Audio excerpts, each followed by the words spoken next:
น่าจะสุกเหมือนกันเห็นไหมถ้าเราปิ้งดูเลยเป็นสิเนี่ย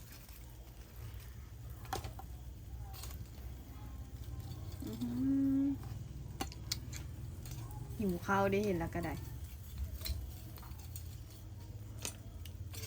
เป็นกระหัวกล้วยเนาะ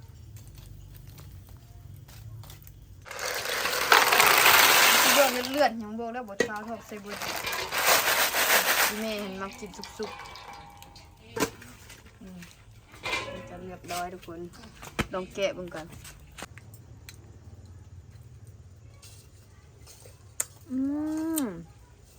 ทุกคนเจ้าซีฟู้ดของเรา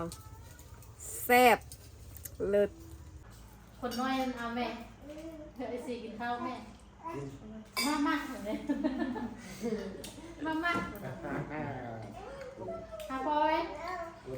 บ้มดูพอโตพอพื้นเห็นหลายเดือนแล้วมันก็ยานใช่ไหมบ่ หลายคนมื้อนี้ โจ้มันมาที่ไหนนี่ บ่ลึงเด้บ่เห็นโดนละให้เบิ่งนายฟินให้ไงสบายดียินดีต้อนรับเข้าสู่ซองติ๊กสาวลาวลองซานเด้อสบายดีไว้สมฤทธิ์เอ้ยสมฤทธิ์เอ้ยสบายดีเด้อไว้สบายดี สมฤทธิ์ได้9 เดือนแล้วเด้อแม่นาเพิ่นไปถืออันยุงกัดอยู่หลวงพระบางยุงบ่เซา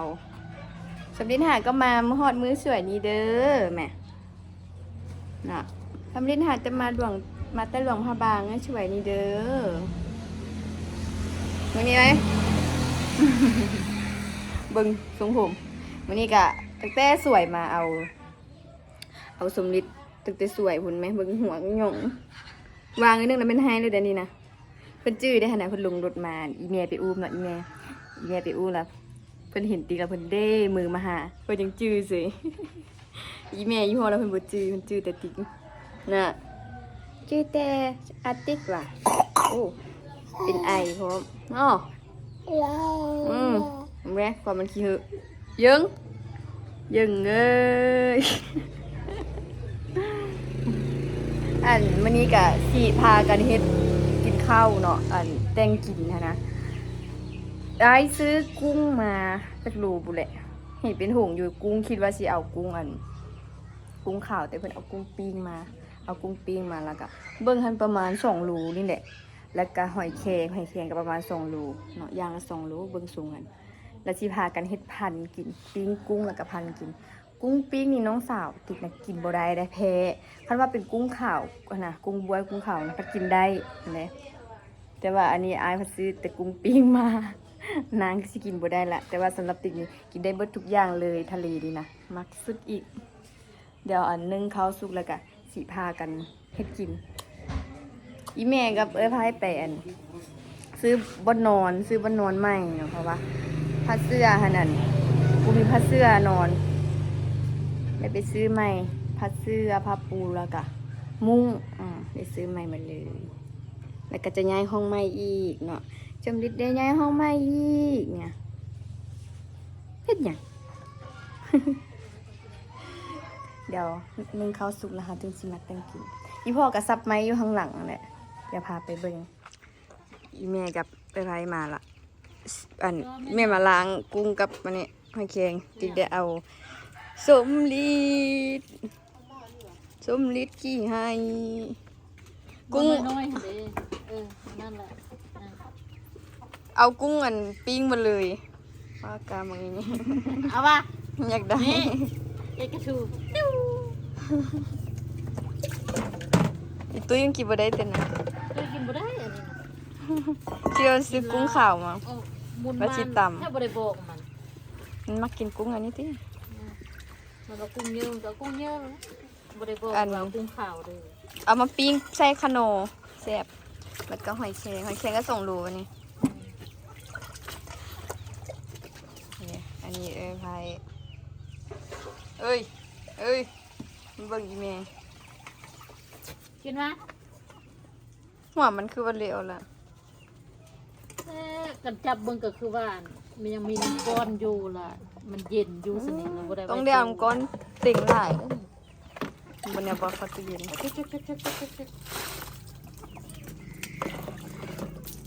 2 โลอ่ะ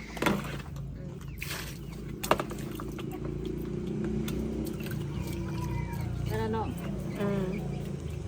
ใส่กับกัน สิปิ้งอยู่เหนือว่ะอยู่เนาะ นี่หรอ แบบขนอก็จะปิ้งเดี๋ยวตำแจ่วอันนั้นซีฟู้ดใส่สมฤทธิ์บ่อยู่นี่อีแม่เพิ่น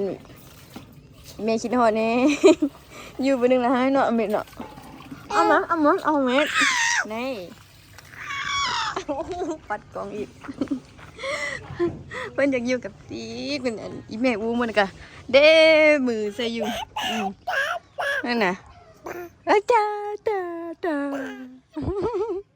อีแม่อุ้มเพิ่นก็อันเด้มือใส่หาบติ๊กอยู่เด้อุ้มเพิ่นเด้อันนี้แม่อีโพอสับมือสวยมือสาวมือสวยเนี่ยได้จักมัดนี่1 2 3 4 5 6 7 8 9 10 11สิไปมัดตำวาดเนาะอีโพอสับพุ่นเดียวเลยติ๊กซับเพิ่นก็ว่ามูลเพิ่นก็บ่ให้ซับอีแม่ซับก็ว่ามูลบ่ให้ซับก็เลยไว้ให้เพิ่นซับผู้เดียวซะ ได้เอาผ้านี่มากางแดดดิมื้อเช้านี่มื้อสวยเด้ออู้ก็ไอ้ตุ้ยก็มาแวะอยู่มาแวะหาอยู่ก็จะออกไปเวียงมื้อนี้ติเอาอันนี้มากางแล้วก็ยังอันนี้ยังอีกจำพวงนี่แล้วก็นั่นมื้ออื่นเพิ่นมาซับต่อแล้วจึงสิได้มุ้งหั่น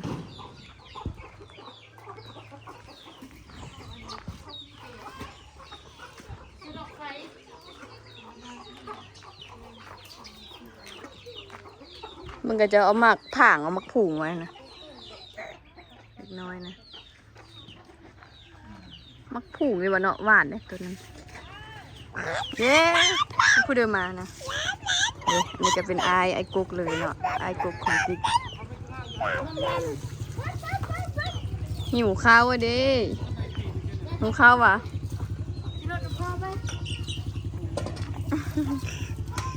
พี่ซิกเอาตลอดไปซื้อดอกไฟมาใส่ในห้องกันวะเบิ่งดูดอกเดียวดอกเนี่ยเหินซื้อใส่มือแปลงวะ 50 บาท40 บาท กระดอกตัวนั้นคือการที่โอ้ นี่น้อย โอ้เอาไปยืนนี่ดินอยู่เอ้ยนี่อยากมาอีกแล้วว่าเอาแล้วมันเบิ่งผิดอยู่ทางหลังว่าเอาแล้วคิดดื้อบนหูเหยิงนี่เหยิง เด็ดบ่เข้าหาบ่ตำเจียวก่อนไปตำเจียวอันมีมะเพ็ดอยู่ มี ผักกับไว้ซื้อมาสลัดยังอยู่อ่ะ บ่มังนาวเด้อ แหนมะนาวเบิดแล้วเอ้ยนาเนาะยุงกัดตอนนี้สิใส่ดอกไฟห้องนี่แหละห้องนี้มันให้อีพ่อกับอีแม่ย้ายมาอยู่นี่ละอายเป็นอยู่ห้องนี้โอ้หกโคตรลายเอาฟังนั้นเครื่องหลายเดี๋ยวนี้ก็ยกเครื่องออก เอาลงไปเปลี่ยน ขึ้น บ่ได้ คุณแมนมันเป็นน้ำดอกนี้ ห้องนี้ตะกี้ไม่เห็นห้องเก็บเครื่องมา เปลี่ยนยังไงขึ้นไปพุ่งตะป้อนอันนี้ลงมาพี่เปลี่ยนหัวใส่ไหม บ่ถึกว่ะ อันนั้นหัวมันเทแล้วโดนแล้ว เขาลอกให้บ่ได้เหรอ บ่ซื้อหัวมันเด้ นี่ทึก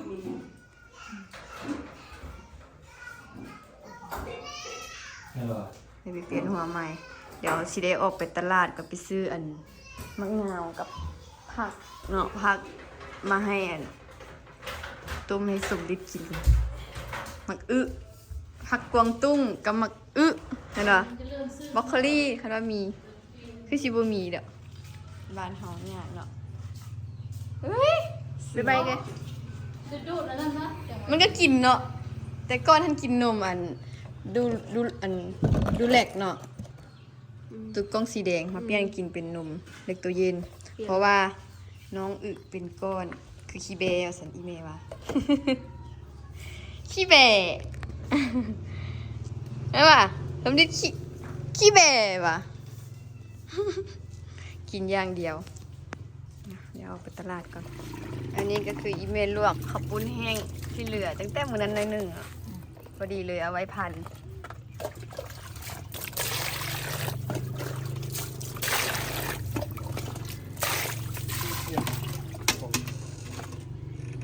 โอ้เทียนกี่เดือนเต็มอยู่หัน กินครับ เจ๊เป็นหัวอีกแม่ ว่าแล้ว เนี่ยยามาไม่ถึงนะ เอามาใต้ซื้อนะ เว้ยเป็นหัวก็ได้ตีพันนี่ โอ้ก็เอ็นยาวๆตัดเนาะ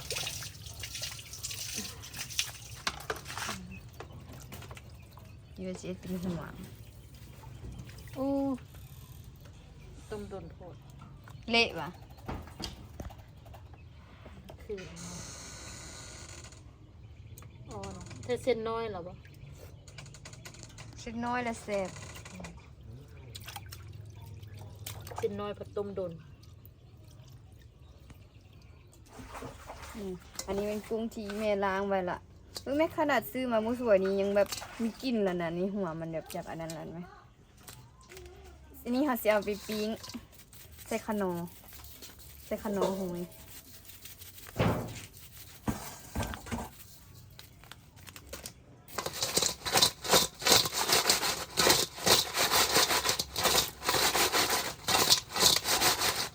นี่แม่เอาไว้เนี่ยฉันจะเฮ็ดอันนี้ก่อนฉันจะเฮ็ดอันต้มยำกุ้งมื้ออื่นมาสร้าง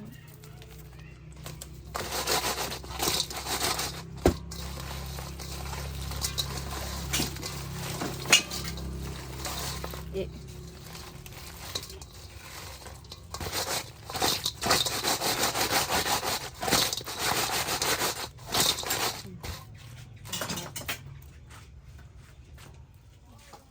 ดังสองเต่าเลยวันนี้เต่าน้อยฮันแม่นอันหม้อข้าวสุมลิตรหม้อใหญ่นี่อันที่ล่วงให้แข็งทับหัวสิงไข่ใส่แล้วก็สีเอาอันนี้นะใส่น้ำบัวละพาเพื่อดับขาว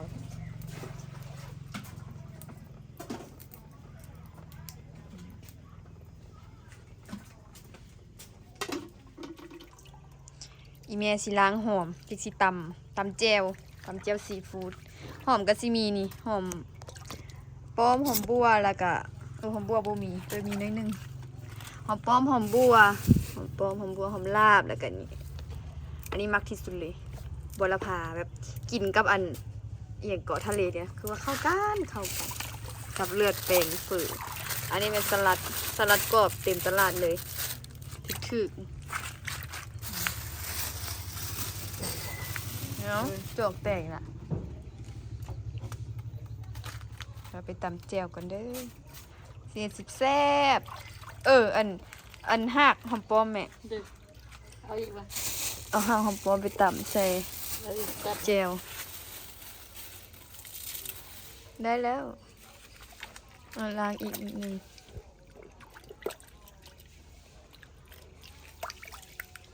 เอาไปล้างใส่หม้ออันนั้นเลยก่อน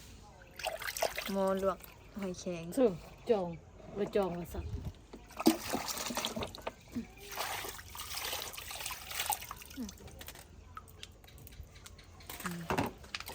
หอมเลยใส่หางหอมปลอมนี้เป็นแกงเป็นอันน้ำซุปคือกันชิใส่อันนี้นำหางหอมปลอม กินมาปัก มาวันนี้ค่ะสิมาต ป้าเนื้อสัก ำเจียวเลยบักเผ็ดใส่เป็นบักเผ็ดดิบ ป้าลำต้มเองก็เบื่อบินเนาะโอ้ยสิ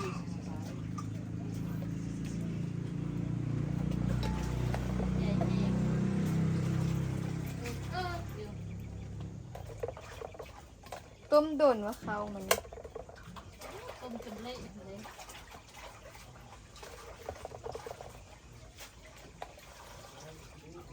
ต้มเอาหลายที่ตำเอาหลายเนี่ยเพราะว่า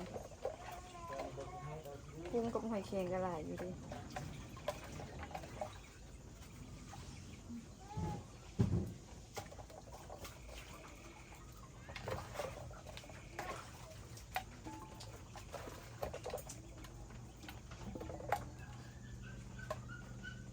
เลยตำหานี่ก่อนเนาะสร้างค่ะใส่ไปเลย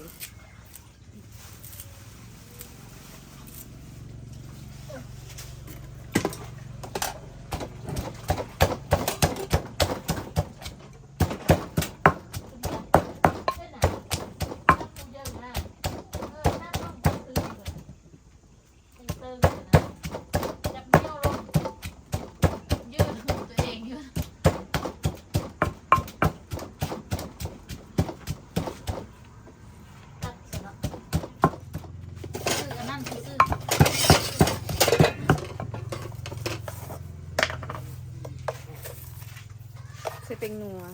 ข้อว่าจะย้ายห้องนะลูกนอนนี่ เกลือนี่จะบ่ใส่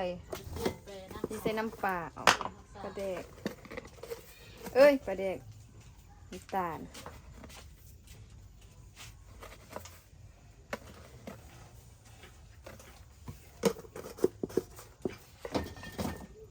อ้าวกระเทียมกระเทียมกระเทียมก่อน เสะดีโด ดีดู นี่ไหม เสะ มันรักติดกุ้ง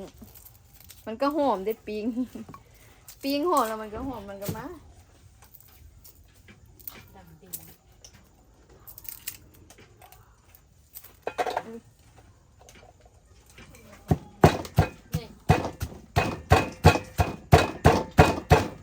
สิ้นหมูผักคนกันเป็นต้นนี่จะกินได้แบบ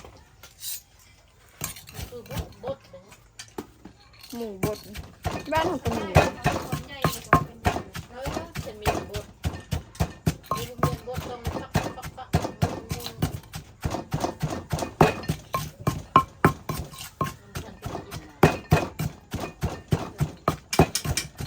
เจ๊ เจ๊ เฮ้ยดีดูเดี๋ยวสิเอามักอัน พี่โป้ไปใส่เวิร์ด มักนาว เขาเอาไปหมดละ ที่วันนั้น เอาไปเลี้ยงหมดละนั่นเอาไปพวกนี้เอาไปหมดไปไหมโดเอาไป ได้ป้าผมมา มีอยู่แล้วบ่ ตุ้ยบ่ ตุ้ยเนี่ยมักเป้านะมันตัดไปห้องป่ะ อยู่ห้องมันเท่าไหร่ใครเอาลูก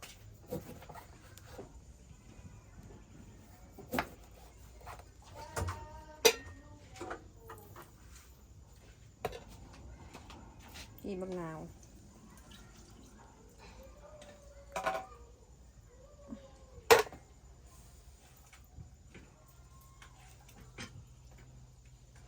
อยู่นอกนะปิดเบิดเลยแถวตลาดแถวหานน่ะปิดเบิดอีกเพราะว่ามีบุญบาตรอยู่หลวงๆ เงียบขนาด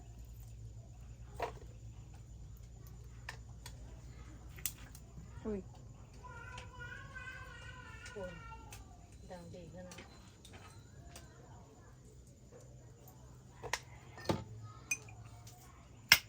ใส่น้ำปลาเดี๋ยวสิปุ่นน้ำดื่มใส่พร้อมใส่เบิดเลยซะ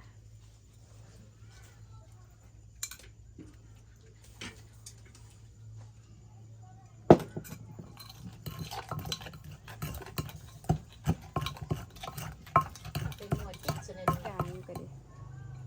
เจียวเกลือใส่ อันนี้น้ำดื่มเอาน้ำดื่มใส่จักหน้อย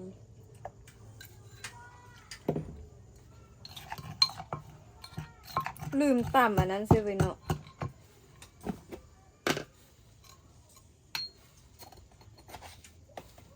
นี่เกลือต่ำอันบัวละพาใส่เนี่ยหอมกว่า เดี๋ยวจึงต่ำใส่น้ำหลังเอาซะ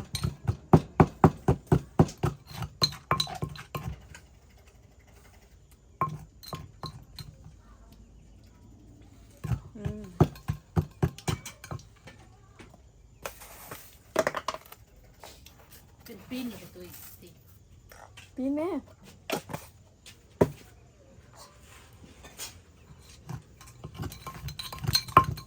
เบิ่งเป็นแล้ววะยัง ก็ไม่ข่าวอยู่ใครบ่ตึง ไฟค่อยดิอ่าโอเคซอยหอมเลย ซอยหอมป้อมสิตื่นตำหากมันใส่แล้วก็ต้องได้ซอยหอมอีกซอยใบมันจะอีกจริงหอม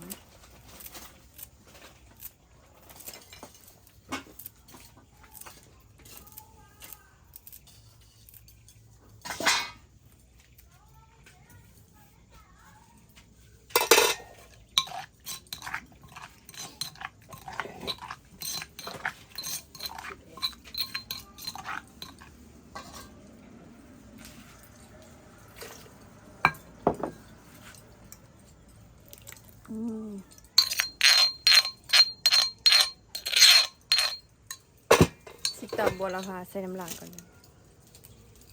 ตู้มันก็ได้หัวมันก็ได้ หอมได้เสะต่ำเสะอันนี้นะหอมหอมกินกับอันปิ้งปลาหมึกให้เข้ากัน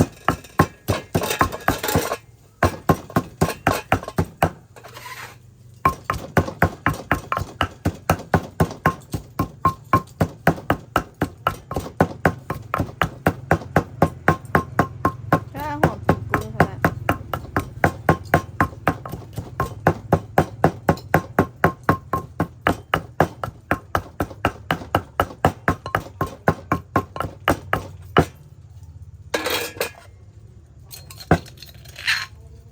ใส่เลย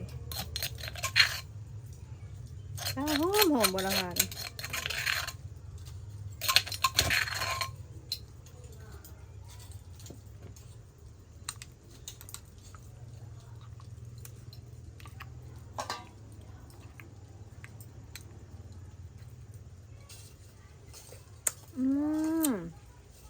ทุกคนเจ้าซีฟู้ดของเราแซ่บเลิศน้ำฝนแห้งละ ชอบใช่ไหม อีเมย์มักซุกดิบ่ฮอกบดก็ได้โอ้งานนี่ เอาลงเลยเอาคนแล้วก็เอาลง อ้าวขอบคุณเราอ่ะ หมดละเอาลงนะ นะเอามาเลยเอา3เข้าเลย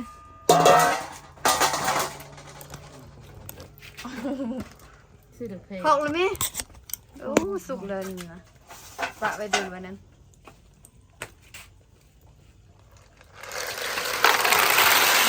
เลือดยังบอกแล้วบดเท้าทอกใส่บุญอีเมย์เห็นมักกินสุกจะเรียบร้อยทุกคนลองแกะบึงกัน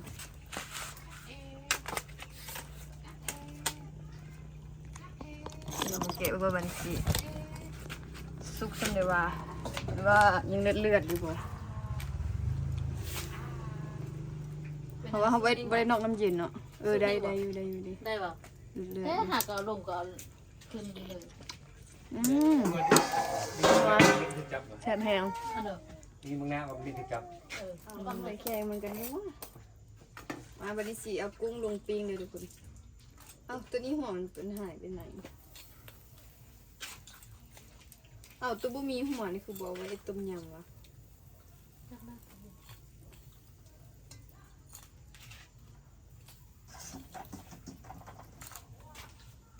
โลเท่าไหร่นี่ จักมันลืมแล้วมันว่า ว้าวซื้อเครื่องแล้วมีถามวะเท่าใดแล้วเท่านั้นเลย มันโอนแล้วกันจบเลย2อย่างเท่าเดิมมันว่า กระทางก็บ่รู้เท่าไหร่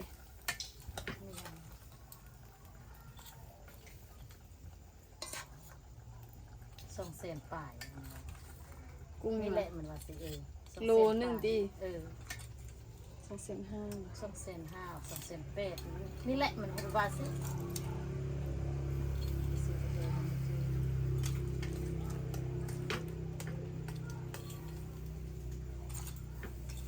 เอ็ดอันต้มยำนำเป็นหัวมันลุกเลยนะ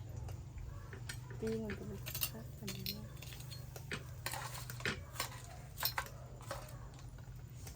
มันเยิ้มๆก็บ่ค่อยมักกินกุ้งอันนี้ปานเด้อแบบมันใหญ่ละลาแต่มันซีนมันน้อยหั่นน่ะใหญ่แต่หัวมันหลายอะกุ้งมักกินแต่กุ้งน้อยหั่นกุ้งขาวกุ้งบวยหั่นน่ะ คือว่าแซ่บหวานกว่านี่แหละเต็มเลยเป็นแนวเด็กเขาสมดิษนี่ นี่แม่มันฟักต้นเยอะโพดสินหมู ใส่ซีนหมูแล้วก็ฟักไม่เนาะซีนหมู แล้ว ละ ก็ มั ซ ก อย แล้วก็ผักกวางตุ้ง แล้วก็เป็นข้าวเจ้าเราจะไปซื้อบรอกโคลีไปอยู่ตลาดในบูมีว่าแล้วมันสิสอกยากข้าวแรงเขาสมดิษกันแล้วล่ะว้า ตก ขากังกองกันได้ จะตกวงนี้ เบิ่งกุ้งทุกคนปื๊ดอันนี้ก็ล้มๆเนาะเอาไปขาตังกองกันได้หอม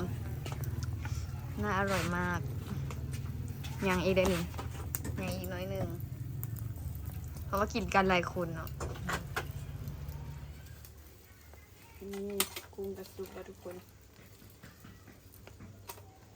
ปิ้งแฮมแล้วมันติดเปลือกค่ะนะเพราะมันบุเป็นกุ้งสดไง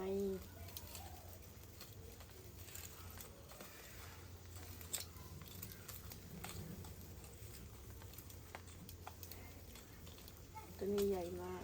นี่คือบุสุกจากเถื่อมันบ่ถือความร้อนเหรอ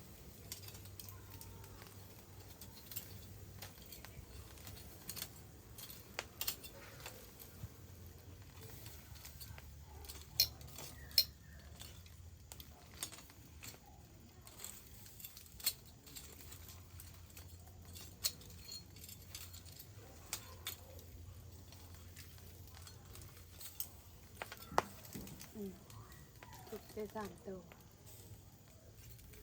น่าจะสุกเหมือนกันถูกไหมเพราะว่าปิ้งดูแล้วเป็นสิเนี่ย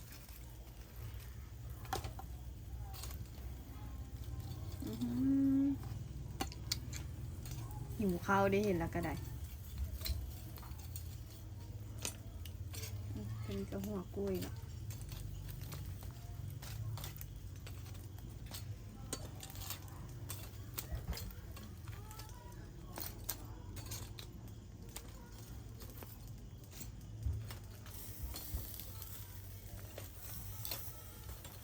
ตัวนี้หางไหมกุ้งหางไหมโมเมนต์งูเขียวหางไหมไฟแหงกันได้นี่เอาทานไปตื่ม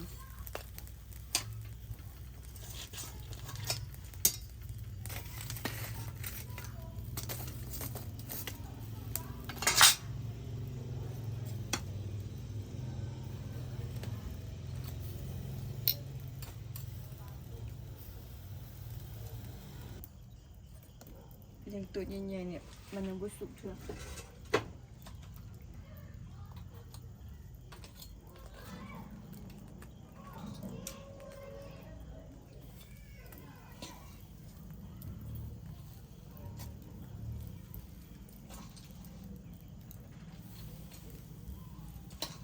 เอาลงเติมอีกส่วนนึงแล้วก็เบิดละเยอะยา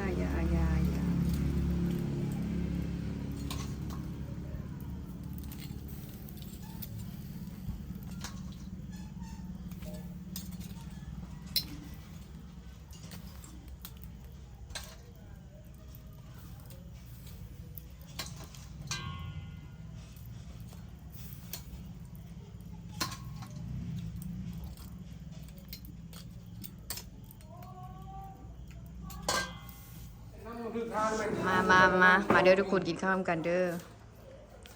นี่มีพอสี่มากินข้าวนำวันนี้ครบหน้าครบตาเลย ฮะ เวียงกับเบ้าตันพ่อแม่เนาะพี่เกี้ยวกับกำลังมาว่าซั่นเพิ่นไปลิ้นบุญบุญบ้านมาเพิ่นสองตัวจอมป่วน นั่งไปเลย น้องวินเนอร์กับน้องสมฤทธิ์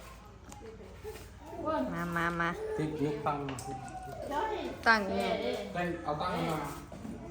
วินเนอร์ไม่ได้ท บริกิตว่านี่ตั้งไม่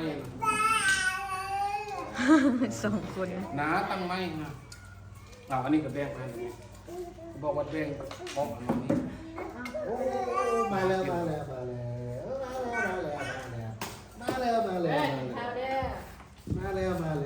อ กินได้เปล่า เอายักออก โอ้กินอย่างน่ะ เอาเยอะเอา แม่กินอย่างน่ะ เออ เฮ็ดจะพูด เออเออที่มา เอาไปพุ่นแก้วนี่นะ กินจะพูด นั่งกูได้ตี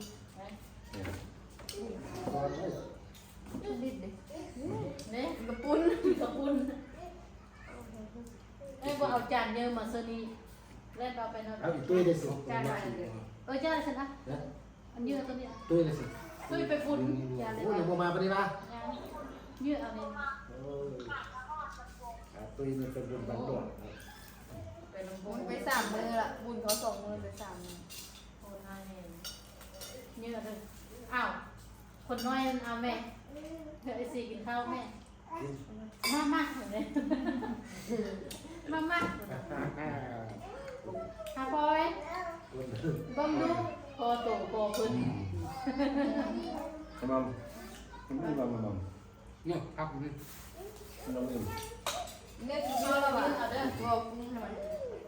เอาบอลวินเนอร์แดงหอยเก่ง อ้าวเดี๋ยวจานบอกว่า เอา เอา จั จาง น กั กัน น ไปไปเร็วมือ ไป เรียกมาเลย เต็มตุ๊ก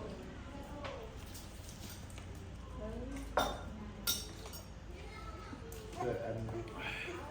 เบี้ยไปพุ่นเลยนี่เบี้ยกระตุกนั่นพุ่นมุดเบี้ยพุ่น Pun. Tu yang pun.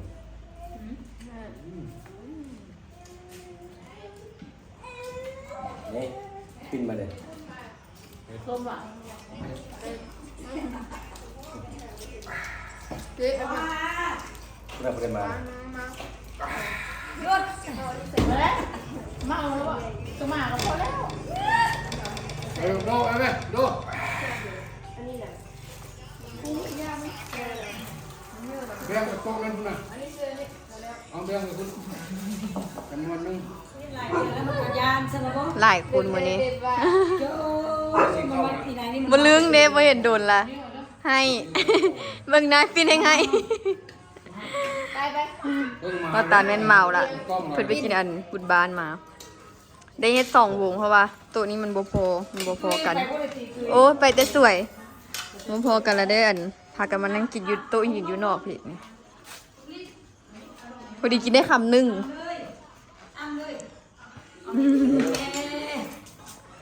สำหรับคลิปวิดีโอนี้ที่ก็ขอตัวลาทุกคนไปก่อนเด้อ บ๊ายบายฝากทุกคนกดติดตามกดไลค์กดแชร์ในเด้อสาวหลวงพระบาง บ๊ายบาย